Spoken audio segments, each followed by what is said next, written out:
first 4th of July here in Ottawa. What are you looking forward to most, Ambassador?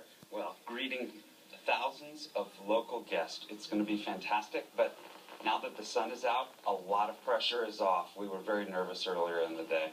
Now, something a little tougher than the fun we're going to have at the party here tonight, Keystone XL. Any news on when your government might make a decision and what's taking so long? No additional news. We've been talking about this, I know, in the last few weeks since I arrived. What's taking so long is we're in a process. We're working through the process, and, we have to respect it at this point. Now, being U.S. ambassador isn't easy. It's a great house here, but you've had some challenges. An article that ran in the Wall Street Journal called you diplomatically challenged. Has this been a tougher posting than you were expecting? No, not really. I've had a number of months in preparation coming here to Ottawa, and I realized, even from the U.S. side, before I even arrived here, there are things that we need to work on, and that there are challenges and opportunities, and so not really. I think it's about as expected. Before you came, I'm curious to know, what kind of a prep do you get as ambassador? You were chosen by President Obama. He's a friend of yours to come up here. What did the president tell you to expect? What did the State Department officials prepare you for?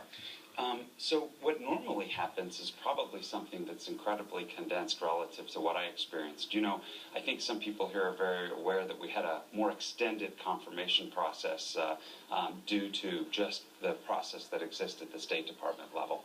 So what I did with my time is I took advantage of every single day, and I met with leaders of every different department that works with Canada. So whether I met with the Commerce Secretary or the head of the Environmental Protection Agency or Homeland Security or met with senior people in Defense Department, we sat down and talked through Canada at every level.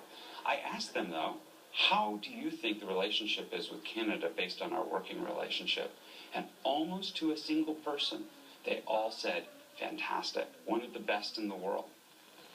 One of the challenging issues that's come up has been this idea that Canadian banks are expected to share information on Americans living in Canada with the U.S. government. Now, the American government says this is to prevent tax frauds, but some people are saying, look, I was born in Michigan, I moved here when I was 3. Why should the Canadian banks tell the American government anything about my banking information? So let's just go back a minute. It's been a law well before I think I was even born, and I'm getting to be an older guy, that United States citizens, regardless of where they live in the world, are expected to pay taxes. And so we're just working through an accountability of that at this point. Is there really a concern that Canada is a tax haven in the way that maybe the Cayman Islands might be? I don't think we're thinking about any one country individually as we go around the world and think about this. And it's hard to sit down and start making applications of one country versus another. We're just really saying, Americans, wherever you are, we need to have some tax accountability. And I know that this is a frustrating thing. I've traveled the country. I've talked to a number of Americans here, and I don't think I'm minimizing this because, seriously, a number of people have pulled me aside and are very frustrated with this. We've passed that message back on to Washington, and I think people will note even recently the IRS has amended some of its procedures and processes to try to make it easier. But at the end of the day, we Americans who are American citizens know that that's just the law of the United States. Ambassador, in your travels across Canada, what has been the biggest challenge you've encountered and the biggest issue that you've heard about the most from Americans you talk to, but also Canadians? So the biggest challenge is how large this country is and getting around to meeting as many people as I'd like. As you know, we traveled to 8 provinces, 15 cities, and then sitting back and looking at it, I realized that we've only in some ways scratched the surface. So we're going back on the road at the end of this week and really moving forward.